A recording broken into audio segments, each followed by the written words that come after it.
갑자기 내게 나타나준 너 난 아무 말도 할 수가 없었지 첫눈에 반한다는 이야기가 널 보는 순간 이해가 됐어.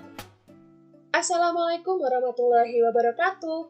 Salam pelajar Indonesia. Perkenalkan, nama Ibu Riri Eka Pratiwi. Kali ini Bu Riri akan mengajak kalian untuk belajar bahasa Indonesia tentang teks persuasi. Sebelum kita mulai, kita berdoa dulu yuk untuk menambah keberkahan ilmu yang kalian dapatkan hari ini. Baik, bagaimana? Sudah siap untuk menerima materinya? Ayo, siapa yang masih ingat apa itu persuasi? Sebetulnya sudah pernah kita bahas ya pada semester 1 tentang iklan, slogan, dan juga poster. Ketiga jenis ini sama-sama menggunakan bahasa persuasi, yaitu bahasa ajakan.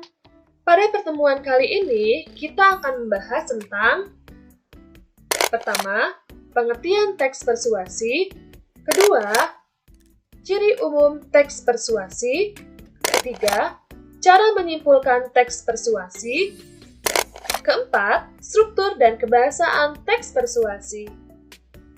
Ayo, sudah ingat belum apa itu persuasi? Jika belum, mari kita perhatikan gambar berikut ini. Perhatikan gambar di bawah ini untuk menyimpulkan pengertian teks persuasi. Pertama, teks yang bersifat membujuk secara halus agar orang lain merasa yakin dengan kita. Kedua, teks yang bersifat ajakan atau larangan. Ketiga, teks yang berisi saran kepada orang lain.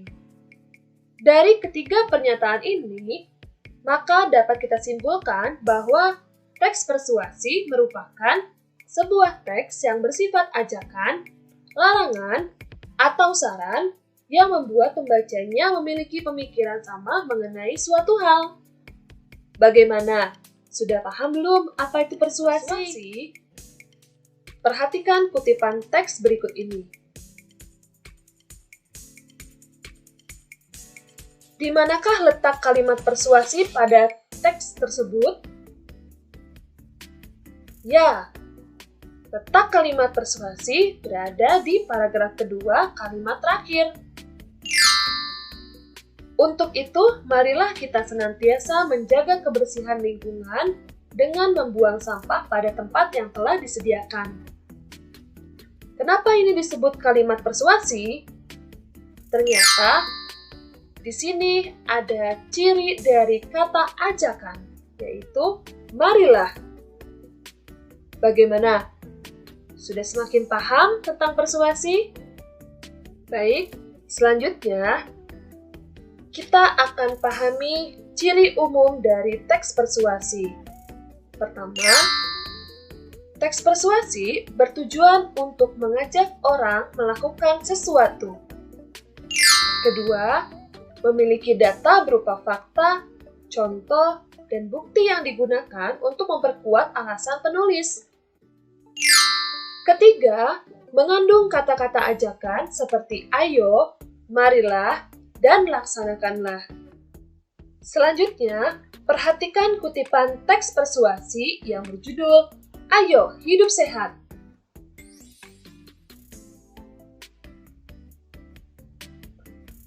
Dari kutipan teks tersebut, fakta-fakta apa sajakah yang dapat kalian temukan? Perhatikan garis yang berwarna merah.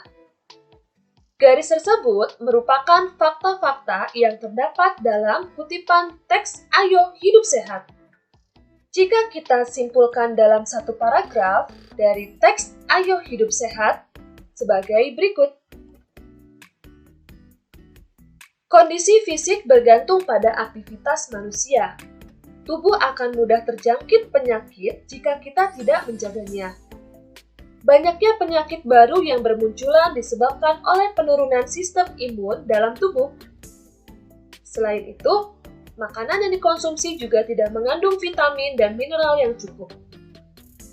Mengkonsumsi makanan bergizi dan berolahraga merupakan cara terbaik agar tubuh kita tetap sehat.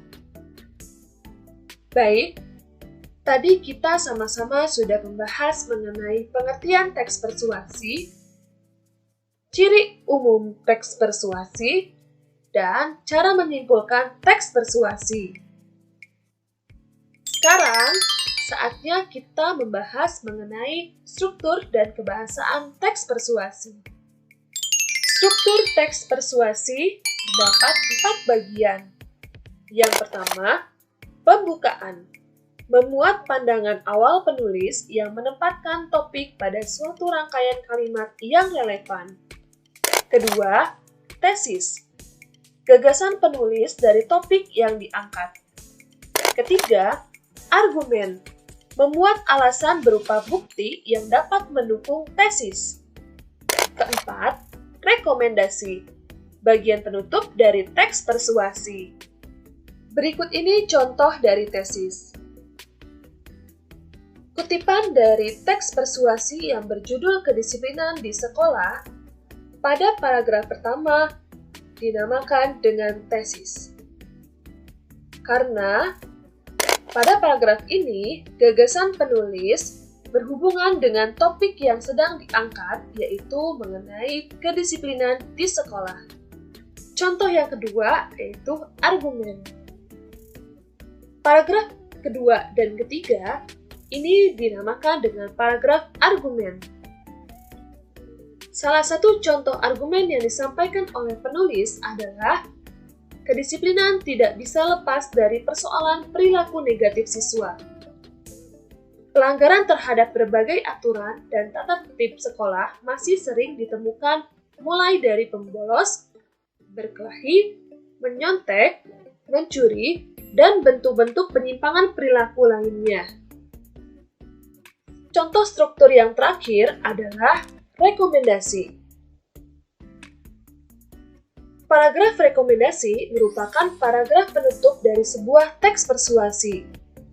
Biasanya paragraf ini berisikan ajakan, larangan, atau saran untuk pembaca. Contoh dari kalimat ajakan rekomendasi pada paragraf terakhir ini adalah, marilah kita memulai dari diri kita sendiri untuk bersikap disiplin agar tercipta sekolah yang tertib dan nyaman untuk belajar. Bagaimana?